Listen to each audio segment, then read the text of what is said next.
Ja estic ací una altra vegada i ara ens toca Ciències Socials, que és el llibre de color taronja. Se'n recordeu? Ciències Socials no ho havíem fet encara la setmana passada, perquè com el dilluns era festa, no vam tindre Ciències Socials. És que avui anem a fer dos paginetes que es titulen Repàs trimestral. Mireu, us poso ací les paginetes. Vegeu? Repàs trimestral. Estan en la pàgina 78 i 79. 7 desenes i 8 unitats, 7 desenes i 9 unitats. Si vegeu així les pàgines, mare meua, tenen massa lletra i podeu pensar, quin rotllo, segur que tardeu un muntó en fer això. Per això he pensat que vos podria ajudar i així segur que acabem més rapidet. Què vos pareix? Mireu, ací ens diu en este paperet groc: Blai va al poble dels iaios. Li encanta muntar en bici amb la seua iaia i menjar pa i formatge del poble. Esta és la història que ens conta de Blai. Vegeu que ací tenim una foto, una altra foto i al mig un dibuix. I ací en el cantonet un altre dibuix on està Blai i la seua iaia muntant en bici. Ho vegeu tot bé, veritat? Doncs ale, comencem a treballar. L'activitat número 1 ens diu: observa les fotografies i escriu poble o ciutat. Si pensem en el poble i en la ciutat, hem de recordar-se de les diferències que hi havia. Per exemple, el poble era més xicotet, les cases eren baixetes, els carrers estrets, hi havia pocs cotxes, i en les ciutats tot el contrari. On recordeu?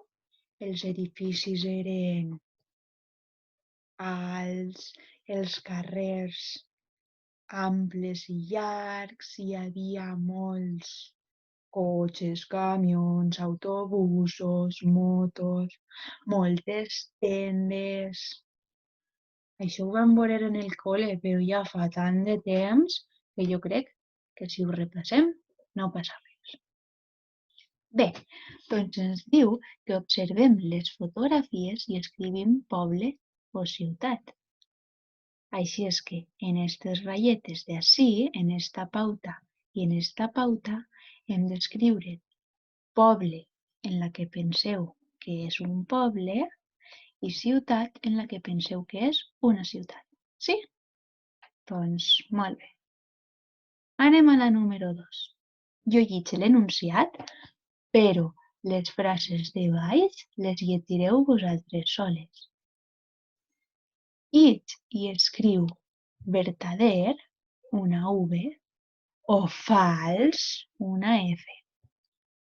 Hem de llegir aquestes frases i posar si és vertader o si és fals. Molt facilet. En el número 3 ens diu encercla en el dibuix un mitjà de transport col·lectiu.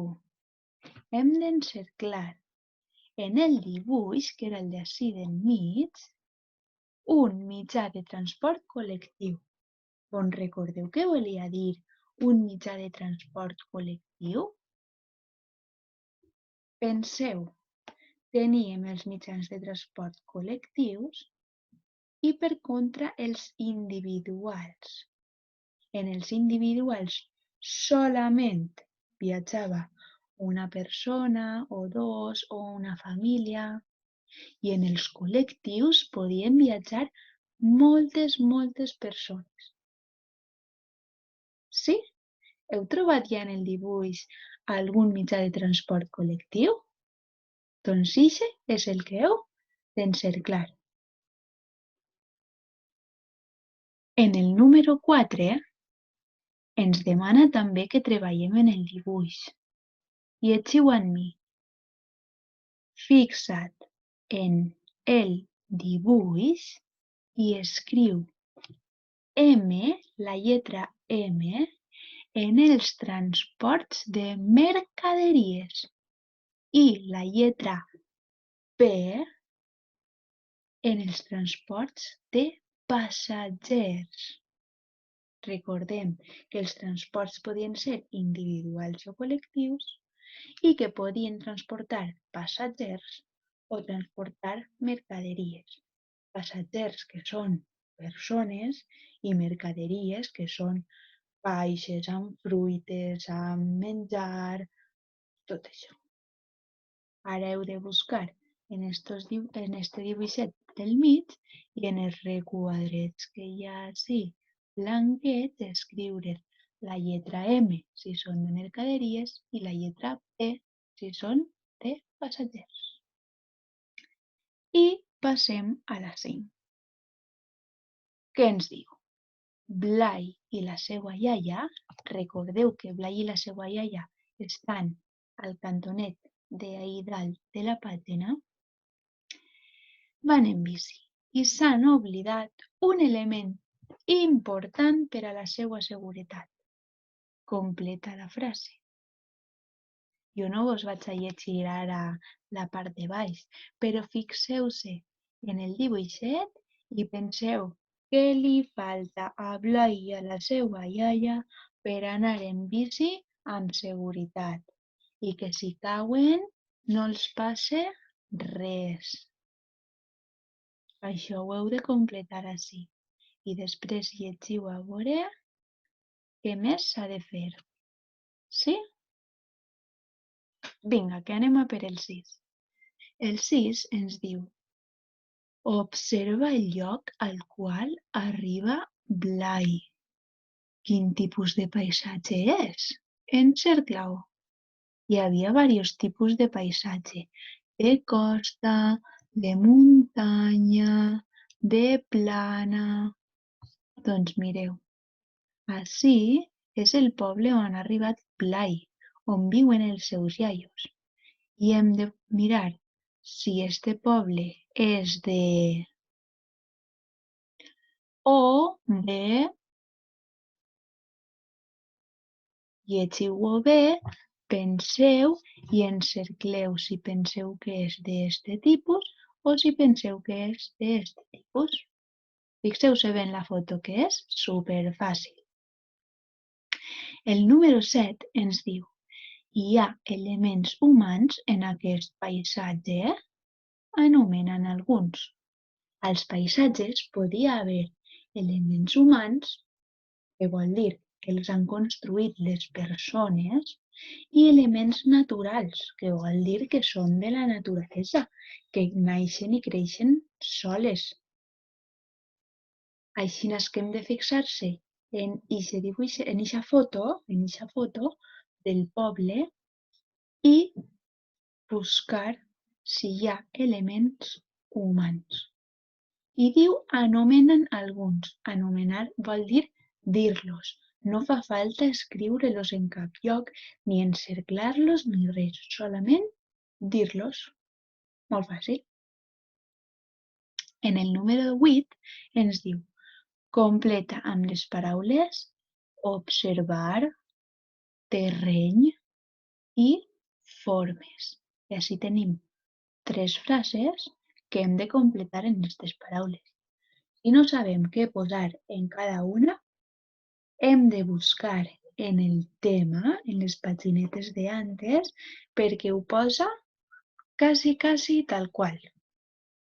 I així no sabrem quina parauleta hem de posar en cada hueco.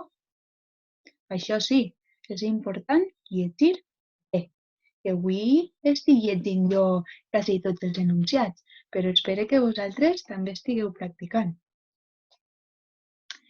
I per fi el número 9, que ens diu: pel poble al qual va Blai passa un riu que és un río amb aigua. Creus que l'aigua del riu es pot beure? Pinta el que és correcte. Així és que hem de llegir el que posa ací, el que posa ací i pintar el que pensem que està bé. Sí? Jo espero haver-vos ajudat a que aquesta activitat siga un poquet més rapideta. Però bueno, de totes formes, totes les solucions estan en el llibre. Sols heu de llegir bé i buscar-ho. Segur que d'un muntó de coses vos recordàveu i no necessitàveu la meva ajuda. Ho esteu fent superbé. Molts ànims i fins demà. Adeu!